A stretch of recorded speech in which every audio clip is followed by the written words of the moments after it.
Assalamualaikum warahmatullahi wabarakatuh. Oke, di video ini saya akan membahas mengenai manajemen persediaan ya. Sebagaimana sudah diketahui bahwa persediaan itu termasuk ke dalam aset lancar. Jadi posisinya itu di bawah kas. Di bawah kas itu ada piutang ya. Setelah piutang baru persediaan. Nah, gitu. Jadi merupakan aset lancar namun dalam bentuk barang ya, jadi belum terjual gitu statusnya. Oke, nanti kita bahas. Di sini pentingnya persediaan merupakan unsur utama dari modal kerja Aktiva. Jadi ada plus minusnya gitu ketika suatu perusahaan mengelola persediaan ya. Jadi maksudnya gini, persediaan itu harus dimanage sedemikian rupa, jangan sampai persediaan tersebut terlalu banyak atau terlalu sedikit gitu. Ya, karena itu kaitannya terhadap biaya. Kalau misalnya terlalu banyak, itu biaya perawatan seperti apa, terus risiko kerusakan. Kalau terlalu sedikit, kehilangan pangsa pasar. Gitu ya. Nah, di sini untuk beberapa bentuk perusahaan manufaktur seringkali memiliki persediaan melebihi 15% dari total aktiva perusahaan tersebut. Bahkan untuk perusahaan pengecer lebih dari 25% dari total aktiva perusahaan. Nah, masalah penentuan besarnya alokasi modal dalam persediaan merupakan masalah yang penting bagi perusahaan. Nah, jadi maksudnya di sini dalam hal memanage persediaan itu kan merupakan invest juga ya, investasi dalam bentuk aset lancar gitu. Makanya harus betul-betul dikelola gitu, jangan sampai malah biayanya bengkak atau malah menjadi bumerang gitu, malah jadi rugi gitu ya akibat pengelolaannya yang kurang baik gitu. Karena persediaan punya efek yang langsung terhadap keuntungan perusahaan. Oke. Nah, di sini manajemen persediaan membentuk hubungan antara produksi dan penjualan produk. Jadi memang kaitannya untuk manajemen persediaan ini kaitannya dengan semua divisi ya. Jadi dimulai dari produksi, pemasaran, marketing, karena harus tahu kan minat pasar seperti apa, permintaannya. Kemudian keuangan juga gitu. Jadi semua elemen di perusahaan terlibat. Nah, di sini ada 3 jenis persediaan. Yang pertama persediaan bahan baku. Jadi belum menjadi produk jadi ya, masih bahan baku. Kemudian yang kedua, barang dalam proses, masih setengah jadi. Kemudian yang ketiga, barang jadi. Nah, ketiga jenis persediaan ini masing-masing harus dikelola. Gitu. Berapa banyak kebutuhannya, kapan waktu yang tepat untuk reorder, pembelian kembali kepada supplier. Kemudian berapa total biaya yang harus dikeluarkan gitu dalam hal perawatan, penyimpanan, pajak misalnya gitu ya. Nah, untuk yang barang dalam proses ini contohnya biasanya furniture ya atau mebel. Jadi ketika proses 100% itu prosesnya menjadi 100% ketika memang ada customer yang fix membeli gitu ya. Jadi ini untuk meminimalisir risiko kerusakan barang. Jadi biasanya baru setengah jadi dulu disimpan di gudang, baru kalau ada beberapa yang di display gitu ya, kalau biasanya fix jadi, kemudian biasanya tahap proses akhir ya gitu, atau berapa proses sebelum proses akhir. Nah gitu, mungkin ada beberapa contoh yang lain juga. Nah, misalnya kalau makanan frozen food bisa ya, jadi tapi yang dijualnya yang sudah diolah gitu, yang tinggal makan. Jadi nyetok yang memang sudah siap, tetapi tinggal goreng aja gitu ya, bisa. Oke, di sini dalam hal menetapkan persediaan, di sini ada beberapa kesalahan yang itu berakibat fatal ya. Misalnya yang pertama, persediaannya terlalu kecil. Jadi ketika persediaannya sedikit, itu hilang kesempatan untuk menjual produk tersebut, sehingga bisa menghilangkan kesempatan mendapatkan laba gitu. Apalagi secara psikologis ada banyak atau beberapa customer yang ketika misalnya 1 kali 2 kali membeli ke toko A, kemudian barangnya tidak ada, nah pasti kan mencari yang lain gitu untuk kembali lagi. Itu dipertanyakan, ada nggak ya barangnya, dari kemarin-kemarin saya cari barang itu di toko tersebut kok nggak ada terus gitu. Biasanya ada yang secara psikologis itu berpengaruh gitu ya. Nah itu juga fatal, kesalahan fatal. Kemudian ketika persediaan terlalu besar, nah ini juga biayanya terlalu besar, mungkin terlalu excited, kemudian invest nyetok terlalu banyak tanpa ada riset terlebih dahulu, tanpa ada melihat kondisi keuangan, jadi jor-joran gitu ya. Nah di sini juga biayanya besar, sehingga dengan biaya yang besar tersebut dalam hal persediaan itu bisa memperkecil laba dan memperbesar risiko kerusakan barang. Modalnya udah usang gitu ya, udah nggak model gitu kalau misalnya pakaian atau apa gitu ya. Kemudian terjadi musibah sehingga misalnya barangnya disimpan di gudangnya terbakar atau terjadi gempa misalnya, seperti itu. Atau biaya perawatannya juga. Nah, di sini keuntungan meningkatkan persediaan, yang pertama mempengaruhi ekonomi produksi, mempengaruhi pembelian, dapat memenuhi pesanan dengan lebih cepat. Oke. Kerugiannya, maksudnya konsekuensinya dalam hal dengan adanya persediaan, yang pertama harus keluar gitu biaya penyimpanannya, biaya pemindahan, distribusi gitu ya, dari pabrik ke gudang, dari gudang ke toko misalnya, seperti itu. Jadi ada satu ruangan atau ada satu gedung yang khusus menyimpan persediaan, sehingga ketika ada proses pembelian barang tersebut harus dipindahkan, seperti itu, sehingga ada tambahan biaya, tambahan cost yang harus disediakan oleh perusahaan.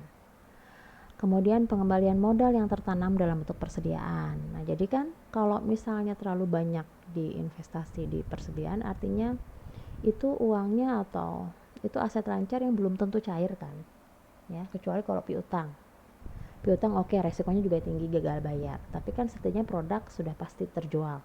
Nah gitu ya. Kalau persediaan belum tentu terjual, tapi dalam bentuk barang siap dijual gitu. Nah, fokus pengelolaan persediaan. Nah, di sini fokus manajemen persediaan itu di mana aja poinnya. Poin pentingnya yang pertama,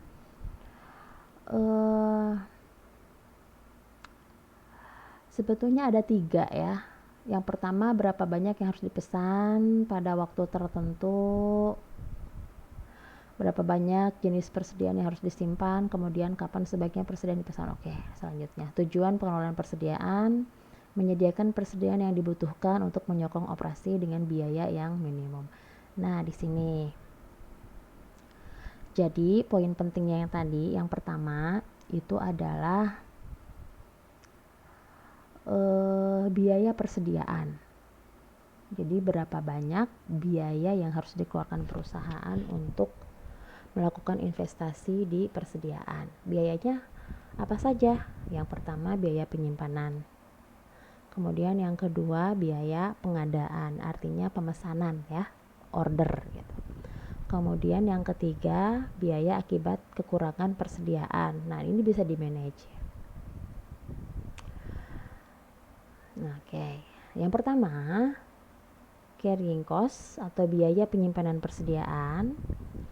Ini sifatnya tidak tetap karena tergantung dengan berapa jumlah persediaan yang diproduksi atau dibeli. Nah, tergantung perusahaannya kan ya. Kalau memang dia memproduksi sendiri, artinya ada bahan mentahnya, ada setengah jadi, ada barang jadi. Tapi kalau memang perusahaannya dia perusahaan distributor di kota tersebut, nah artinya kan udah barang jadi gitu, tinggal beli gitu ya ke produsen. Nah, rumusnya biaya penyimpanan adalah total carrying cost sama dengan biaya penyimpanan dikali harga per unit dikali persediaan rata-rata. Nah, yang harus dicari dulu adalah persediaan rata-ratanya dulu. Nah, jadi A-nya ini didapatkan dari kuantitas pesanan, berapa kali pesan, dibagi 2. Kuantitas pesanan ini dicari dengan cara penjualan tahunan per frekuensi pemesanan. Jadi dalam 1 tahun itu berapa kali pesan gitu ya ke produsen atau ke supplier bahan baku tersebut, misalnya seperti itu. Oke. Yang termasuk biaya penyimpanan di sini komponennya adalah sewa gudang, kemudian maintenance, biaya pemeliharaan barang dalam gudang, biaya modal yang tertanam di aset persediaan tersebut, jadi totalnya keseluruhan berapa gitu ya, pajak, asuransi gitu. Ini yang termasuk ke dalam biaya penyimpanan. Nah gitu. Besarnya carrying cost dapat diperhitungkan dengan 2 cara. Yang pertama berdasarkan persentase tertentu dari nilai inventory rata-rata, kemudian yang kedua berdasarkan biaya per unit barang yang disimpan. Oke, jadi nanti di belakang ada contoh kasusnya ya. Jadi untuk carrying cost itu T sama dengan CPA ya. Oke, yang kedua biaya pemesanan. Kalau tadi kan biaya penyimpanan, kalau sekarang biaya pengadaan barang gitu pemesanannya.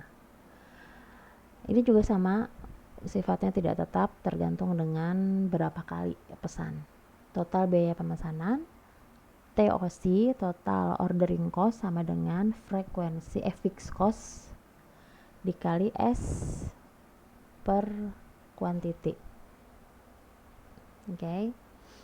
Biaya pemesanan barang itu yang termasuk ke dalam biaya tersebut adalah biaya selama proses pesanan ya, administrasi, kemudian biaya variabel lainnya yang terkait dengan proses pemesanan. Jadi lebih ke administratif sih ya. Kemudian yang kedua biaya pengiriman permintaan, biaya penerimaan barang, biaya penempatan barang ke dalam gudang, biaya proses pembayaran pada supplier. Jadi lebih ke administrasi sih semuanya ya, dan ongkos kirim mungkin, kemudian fee buat yang terlibat dalam proses pengadaan barang tersebut untuk kelancaran ya. Nah, di sini jadi total biaya persediaan adalah TIC. TIC itu sama dengan TCC ditambah TOC. Jadi total carrying cost ditambah total ordering cost. Itu adalah total keseluruhan biaya persediaan, yang mana total penyimpanan itu diketahui dari C kali P kali quantity dibagi 2. Sedangkan kalau ordering cost F kali S dikali quantity. Ini CPA ya. Jadi yang rumus yang tadi yang biaya penyimpanan barang. Nah, jadi 2 rumus tersebut menggambarkan atau untuk mencari total biaya persediaan. Nah, gitu. Jadi satu-satu harus diketahui dulu biaya penyimpanannya berapa, kemudian biaya pesanannya berapa. Gitu. Itu 2 poin utama yang harus di manage ya, diperhitungkan dalam hal manajemen persediaan. Oke.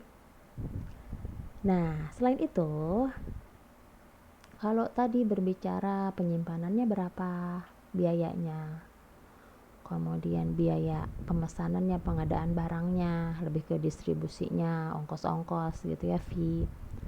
Nah, sekarang ini ada satu metode yang bisa memperhitungkan mengenai jumlah pesanannya berapa gitu yang optimal. Jangan sampai terlalu banyak sehingga nanti menimbulkan cost atau biaya-biaya yang lain, resikonya juga tinggi. Tetapi jangan sampai terlalu sedikit. Nah, karena itu juga resiko terhadap reputasi perusahaan di mata pelanggan. Nah, gitu. Makanya di sini ada namanya model EOQ, Economic Ordering Quantity, yang mana di sini untuk memperhitungkan jumlah pemesanan yang optimal. Gitu ya. Jadi EOQ ini adalah kuantitas persediaan yang optimal yang menyebabkan biaya persediaan mencapai titik terendah. Model EOQ adalah suatu rumusan yang menentukan kuantitas pesanan yang akan meminimumkan biaya persediaan gitu. Jadi dengan kuantitas persediaan tertentu optimal dengan biaya yang terendah. Nah, gitu ya. Oke, 2 dasar keputusan dalam EOQ. Yang pertama, berapa jumlah bahan mentah yang harus dipesan pada saat bahan tersebut perlu dibeli kembali. Jadi harus diketahui jumlah bahan mentah yang harus dipesan dulu gitu. Kalau di sini memang dia memproduksi ya. Kemudian kapan dilakukan pembelian kembali, reorder pointnya waktunya kapan, kemudian jumlahnya berapa gitu yang perlu dipesan lagi gitu. Model EOQ adalah akar 2 dikali F dikali S per CP. Jadi akar 2 dikali biaya tetap dikali sales penjualan tahunan per C biaya penyimpanan dikali P harga beli per unit. Nah, gitu ya, sampai sini simple rumusnya ya. Nah, di sini asumsi model EOQ adalah jumlah kebutuhan bahan mentah sudah dapat ditentukan lebih dulu. Jadi ini harus ada data periode sebelumnya. Jadi artinya tidak bisa untuk perusahaan yang baru berjalan. Tidak, karena harus riset dulu nih. Jadi selama setahun biasanya per bulan itu berapa kebutuhan bahan bakunya. Jadi harus ditentukan dulu kebutuhan bahan yang sudah yang secara pasti gitu ya untuk penggunaan selama 1 tahun. Jadi artinya kan itu harus ada data-data historis periode sebelumnya, kemudian dianalisis rata-rata per bulannya berapa gitu ya. Nah, kemudian penggunaan bahan selalu pada tingkat yang konstan secara kontinu. Kemudian pesanan persis diterima pada saat tingkat persediaan sama dan 0 di atas safety stock. Kemudian harga konstan selama periode tersebut. Jadi harganya relatif tidak berubah. Nah, kemudian reorder point terjadi, maksudnya pembelian pesanan kembali, melakukan pesanan kembali dengan titik terendah. Jadi artinya ketika dalam 1 bulan itu stok harusnya 100 piece gitu ya. Nah, kemudian titik terendahnya itu kapan kita pesan itu harus disesuaikan dengan berapa biayanya, waktu pemesanannya berapa lama. Nah, gitu kan. Nah, jadi misalnya dari tanggal 1 sampai 31 itu kita harus menentukan safety stocknya dulu. Jadi dalam 100 piece itu ketika sudah 50, nah berarti kita harus reorder point. Nah, itu biasanya di minggu keberapa gitu. Yang gitu ya. Jadi untuk menentukan seperti itu. Safety stock dan pembelian kembali, waktunya kapan gitu. Nah, ini ya reorder point, titik di mana pemesanan harus dilakukan lagi untuk mengisi persediaan. Rumusnya adalah waktu tunggu dikali tingkat penggunaannya. Jadi waktu tunggu itu yang tadi saya maksud. Berapa lama proses dari mulai pemesanan kembali sampai barang itu sampai gitu di perusahaan kita. Waktu tunggunya itu berapa lama? Apakah mereka juga harus memproduksi terlebih dahulu? Harus mencari bahan mentahnya dulu? Nah, gitu kan. Jadi untuk menanggulangi risiko kesulitan bahan mentah, jadi kita harus tahu dulu rata-rata waktu belum pengirimannya, belum pembuatan bahan mentahnya. Nah, seperti itu ya. Oke. Kemudian ada safety stock, tadi selain reorder point juga ada safety stock, persediaan tambahan yang dimiliki untuk berjaga-jaga terhadap perubahan tingkat penjualan atau kelambatan produksi. Persediaan awal sama dengan EOQ ditambah safety stock. Jadi safety stock ini dilebihkan gitu. Jadi biasanya untuk misalnya 100 tadi, jadi safety stocknya itu ditambah 20%-nya ya. Jadi persediaan rata-rata sama dengan EOQ dibagi 2 ditambah safety stock. Nah, tentu menentukan besarnya safety stock ini faktor pengalaman, faktor dugaan, probabilitasnya gitu ya, kemudian biaya dan keterlambatan. Jadi betul-betul dilakukan analisis riset terlebih dahulu. Jadi pengalaman itu sangat menentukan gitu untuk dalam hal pencarian safety stocknya itu kira-kira berapa gitu, yang paling baik, yang paling optimal ya. Contohnya penggunaan per hari 15 kg beras misalnya ya, keterlambatan pengiriman 10 hari, maka besarnya safety stock 10 dikali 15 kg, 150 kg. Nah, jadi biasanya dalam 1 bulan itu harus dirata-ratakan tadi. Misalnya kita pesen hari ini, biasanya seminggu, tapi ini molor gitu ya. Jadi 10 hari atau 14 hari. Nah gitu, jadi dihitung keterlambatannya setiap pekan berapa, dirata-ratakan. Kemudian itu menjadi pertimbangan safety stock. Jadi itu ada tambahan stok untuk ya hal yang darurat gitu ya, ketika misalnya kita kesulitan bahan baku. Tapi jangan terlalu banyak juga karena resikonya juga tinggi. Gitu.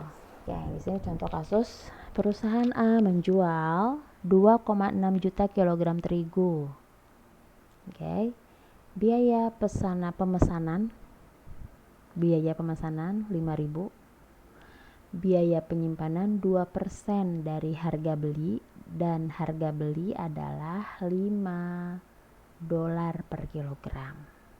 Oke, pemesanannya 5.000, penyimpanannya 2% dari harga beli, yang mana harga belinya itu $5 per kilogram. Ya, ini penjualan 2,6 juta. Persediaan pengaman 50.000 kilogram dan waktu pengiriman 2 minggu. Dan setiap pemesanan terigu harus dengan kelipatan 2.000 kg. Nah, ini biasanya ditentukan oleh supplier. Apalagi untuk perusahaan-perusahaan yang memang besar ya. Jadi tidak eceran gitu, grosiran. Jadi ada minimum pembelian. Oke, di sini ditentukan EOQ-nya dulu. 2 dikali biaya penyimpanannya 5.000 dikali 2.600.000 sales per tahun, penjualan dalam 1 tahun ya, 2.600.000 kg, dibagi C-nya biaya penyimpanan 0,2 dari harga per kilogram, 0,02 dikali 5. Nah gitu ya. Setelah dihitung berarti persediaan optimalnya adalah 510.000 kilogram. Persediaan optimalnya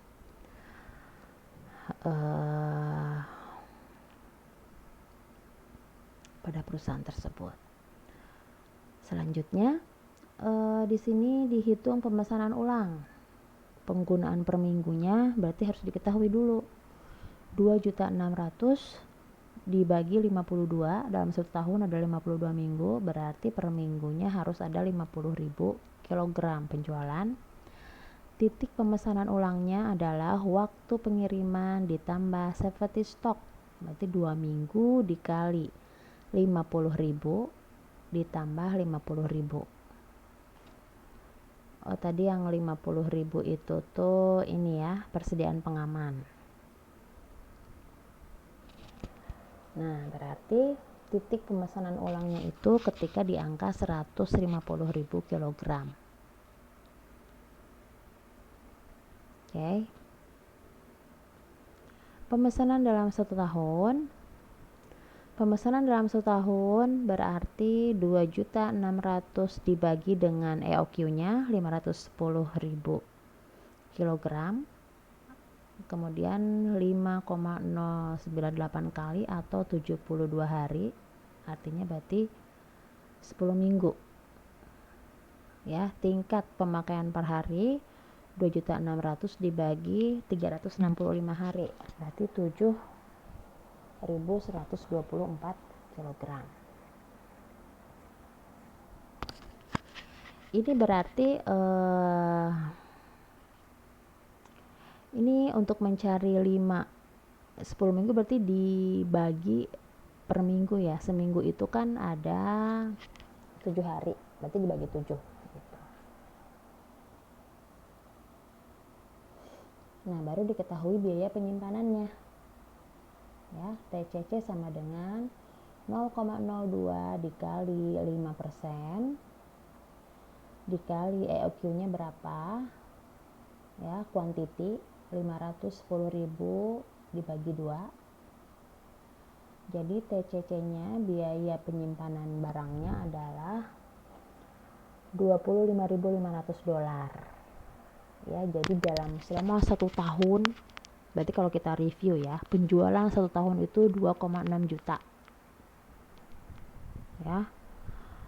Kemudian berarti setiap minggunya diperlukan 50.000 kilogram. Nah, berarti persediaan yang harus dimiliki adalah 510.000 yang paling optimal tadi yang sudah ditentukan. Karena penggunaan per minggunya 50.000 kilogram. Kemudian ketika stoknya sudah di angka 150.000 ya, berarti pesan ulang. Pesan lagi. Berapa pesannya? Ya 510.000 kilogram. Nah, gitu ya. Jadi, berapa kali pesan? 5 kali untuk mencapai 2.600.000. Gitu. 5 kali dalam setahun itu per berapa minggu? 10 minggu. Jadi tiap 10 minggu pesan, 10 minggu pesan. Gitu ya. Nah, baru setelah diketahui persediaan optimalnya berapa, safety stocknya tadi berapa, reorder poinnya per berapa minggu, baru kita hitung biayanya. Karena kita sudah mengetahui kuantitinya berapa yang optimal. Nah, gitu. Di sini biaya penyimpanannya dalam setahun $25.500.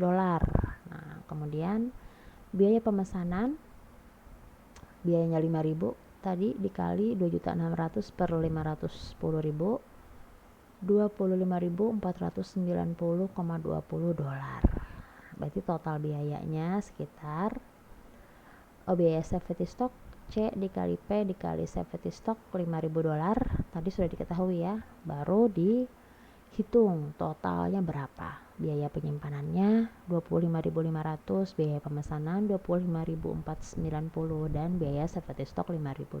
Jadi $55.990,20. Ini biaya selama 1 tahun. Nah, itu ya. Nah, jadi kalau dibuat grafik seperti ini.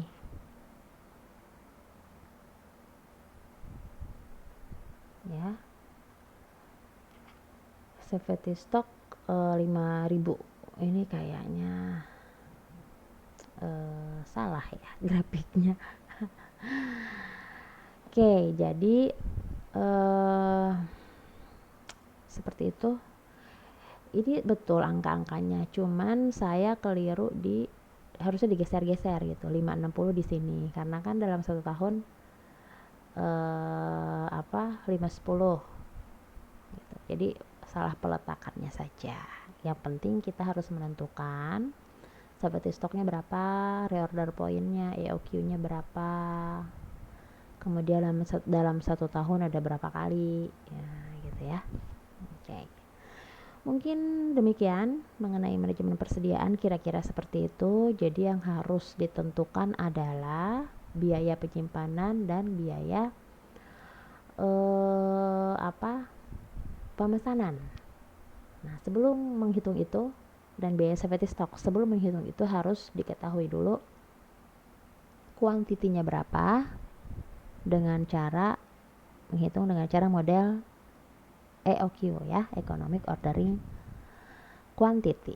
Nah, gitu ya. Oke, sekian untuk materi manajemen persediaan, mudah-mudahan bisa difahami. Terima kasih. Assalamualaikum warahmatullahi wabarakatuh.